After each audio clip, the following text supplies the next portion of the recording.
Hey y'all, I have a bit of a different video for you guys today.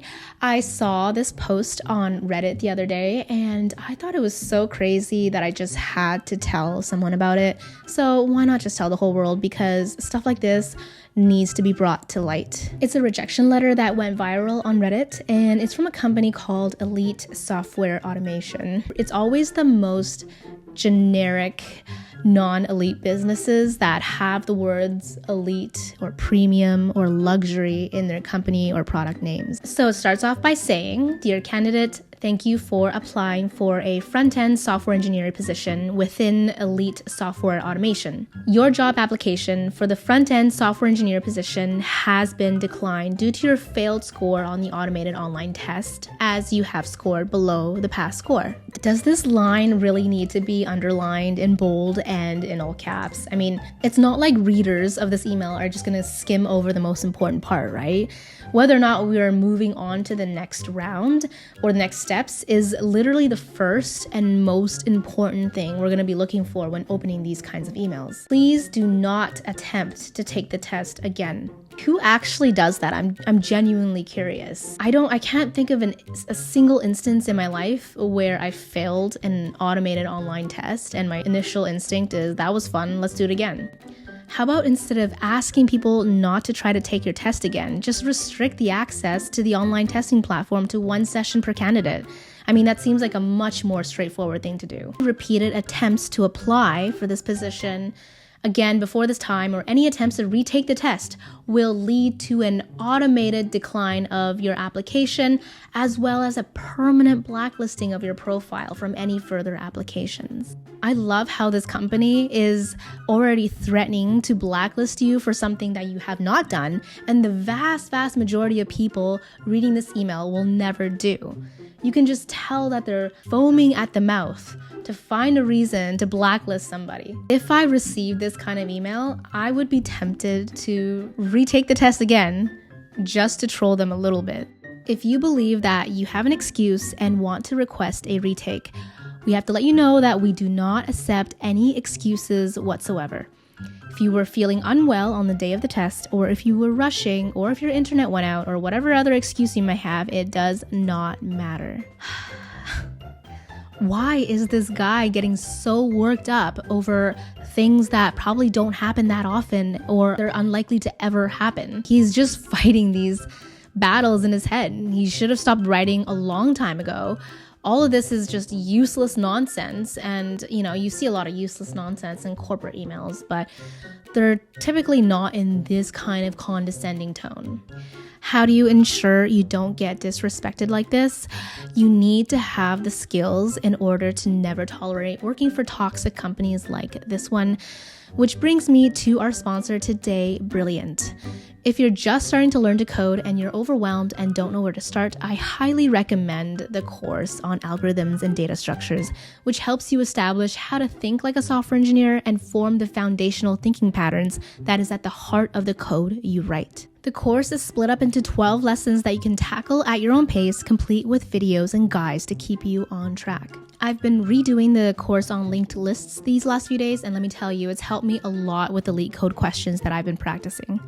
It's perfectly suitable for everyone, from beginners looking to learn something new to pros looking to hone their skills. If you're interested and want to learn more, I highly recommend trying Brilliant for free for 30 days by going to brilliant.org/Catherine Lee or by clicking the link in the description. The first 200 of you will get 20% off Brilliant's annual premium subscription. Now back to the email. You were clearly warned that you only have one chance. Clearly warned. Okay, honestly, this is beginning to sound a little bit like a disciplinary email. You were clearly warned that you only have one chance. It was your responsibility to do it correctly, which you did not do. As such, any request for a retake will be declined. There's the word declined again. Okay, wow. Keep rubbing it in, I guess. Please keep telling them what a failure they are and how it was their responsibility and they messed up. They definitely aren't already just disappointed to receive yet another rejection letter in their job hunting journey. And I'm sure the writer of this email knows the candidates deeply from one score they received on an automated online test. I am genuinely curious about the trauma that this guy, the writer of this email, went through to send something out like this, because he's clearly taking out his anger onto these poor candidates when he probably should be seeking therapy. The only circumstance in which a retake may be granted is the case of Test Dome platform itself having an outage during your test taking. Any case of such situation will need to be verified with the technical team at Test Dome, and only in the event of a confirmed outage by Test Dome may a retake be allowed. This is an extremely rare circumstance, and only 0.016% of our candidates has ever had this happen to them. If this has only happened to one candidate, basically ever in the history of your company, then why is this in an email that's sent out to everybody? It's so irrelevant. Just stop talking, dude. I think this last paragraph is actually the most infuriating part of the entire email. Additionally, we understand that some people may be upset or even angry due to this rejection. If you weren't angry before, you definitely would be angry now after reading this. If you are upset at this email, we have to inform you that life is hard, and part of any professional or personal development is dealing with rejection and finding ways to improve. This email is not helping. If every rejection was in this aggressive and condescending tone, I think we can understand the mental toll that looking for a job really has on people. Also, nobody really asked for this extremely generic advice and platitudes, especially not from a company that just rejected you. They're also not in a position to be giving any advice. I mean, this email is filled with grammatical error and the guy is completely unhinged. Also, they know nothing about the candidate aside from the fact that they failed some sort of arbitrary online test. You were provided an opportunity to show your abilities in a blind and fair test that is the same for all candidates and that is focused on nothing but skills and abilities. This just goes to show you how important skills like empathy and emotional intelligence is, because this guy clearly has none. You have failed to score high enough at this test. How many times does this guy have to repeat that? I don't understand. Instead of blaming us, you should examine what you can do to improve those skills and abilities. Who said anything about blaming them?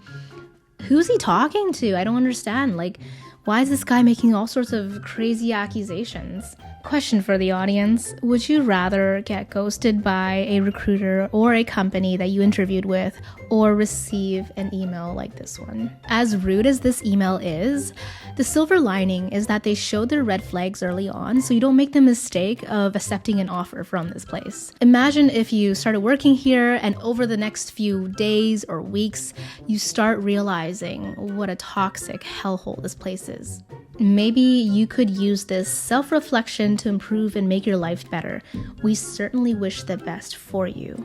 Maybe they can stop giving unsolicited advice about people they don't even know. I genuinely believe that whoever wrote this email or whoever is in charge gets some sort of sadistic pleasure out of rejecting candidates. They could have easily just said, "Thank you so much for applying, we're moving forward with other candidates." It would cost them nothing to just treat people with basic respect. In fact, it probably would have saved them time wasted on writing all of this rubbish. It definitely would have saved them from having their reputation get destroyed by sending out emails like this and having it go viral. But I really appreciate people starting to have the courage to call out companies on their BS and taking back their power. Nobody deserves to be talked to like this, especially not people that are just trying to make ends meet and put food on the table. It says a lot more about the companies that are sending emails like this than the people receiving it. Thank you so much for watching, guys. If you like this video, don't forget to like and subscribe, and I will see you in the next one. Bye-bye.